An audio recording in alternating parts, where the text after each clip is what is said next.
guys, today we're going to look at dividing fractions. Okay, well before we can talk about dividing fractions, we actually need to talk about multiplying fractions. Okay, we can do that. So let's look at a quick example. Let's look at 1/4 times 3/5. How would I do that, Ms. Waldron? Well, multiplying is actually my favorite fraction operation because it's very easy. I'm just going to multiply the numerators. So 3 times 1 is 3. And put that over top of the denominators multiplied. 4 times 5 is 20. So actually you're saying you just multiply straight across? Yes, just multiply straight across and then simplify if you need to. Well, that is pretty easy. So what if we have a mixed number? So what if I had 2 1/3 times 3/4? How would I do that? Okay, this is the same thing except we cannot multiply with mixed numbers. We have to turn that mixed number into an improper fraction.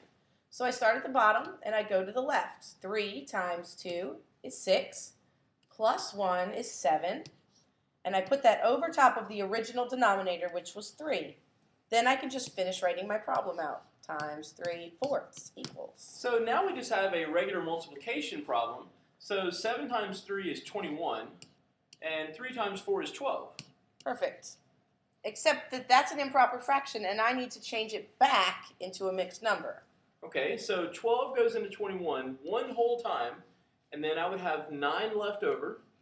So the 9 goes over my original denominator of 12.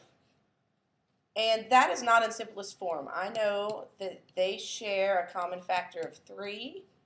So that will make my answer 1 3/4. Okay, so how does this help me divide fractions, though? Okay, well, when we divide fractions, we never actually use division. Okay, so the rule for dividing fractions says that you multiply the first fraction by the reciprocal of the second fraction. But what's a reciprocal? Well, a reciprocal is just the opposite of a fraction.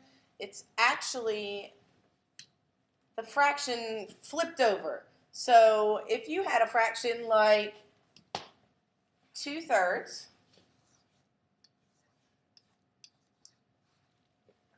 in order to make the reciprocal of that, you're going to take the denominator and move it to the numerator spot, so it would be 3, and then move the 2 to the denominator spot, making that 3/2.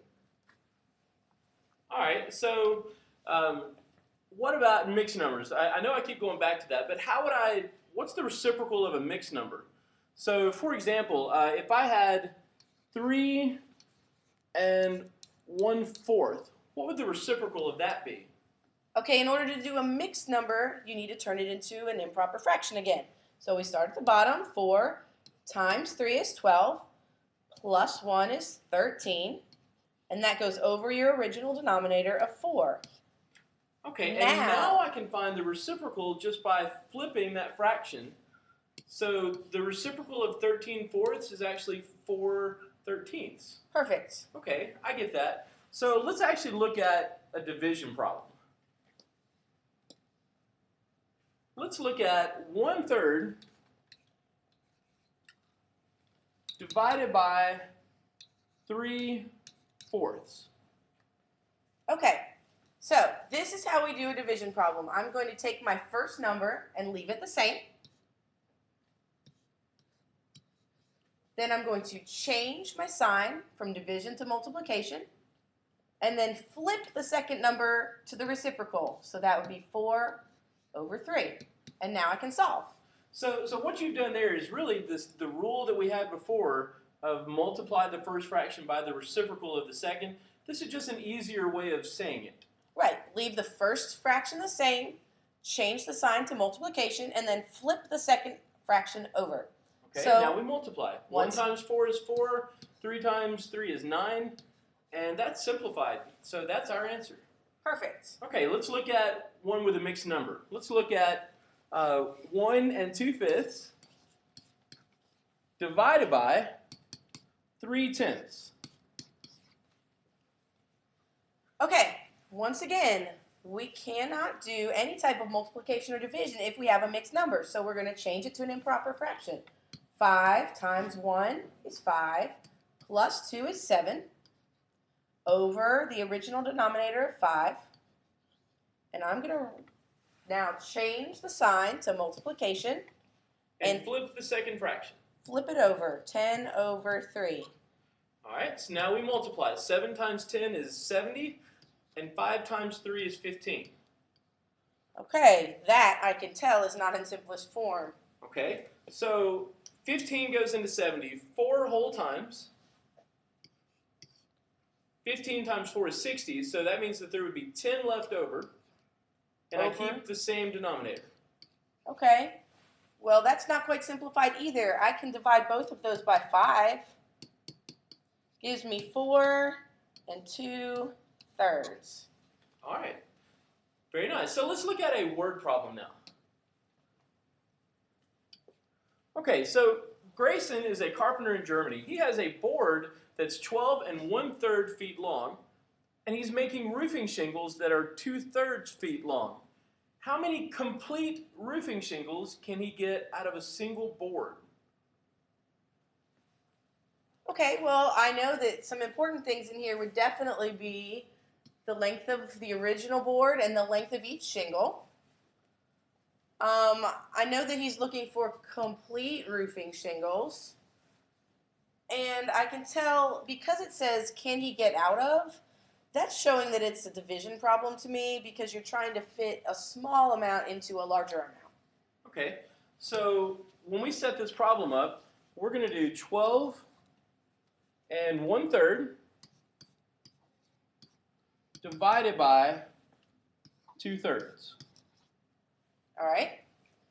So, first, there's a mixed number in there, and I can't use mixed numbers, so I need to change that to an improper fraction.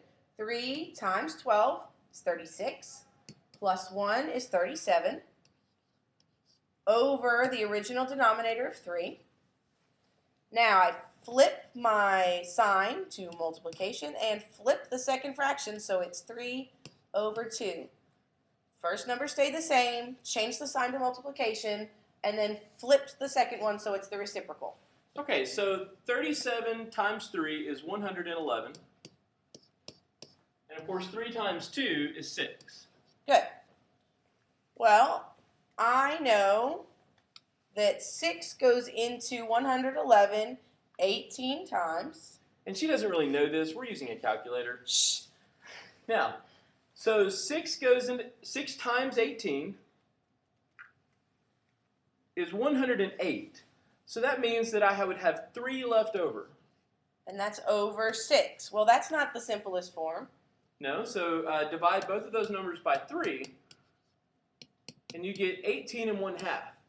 So is my answer that they need 18 1/2 complete roofing shingles? No, because of this word complete, it wants only the whole number. It doesn't want the fraction. So my only answer is going to be 18. They want 18 full roofing shingles. And since it's a word problem, we really ought to write out 18 complete roofing shingles.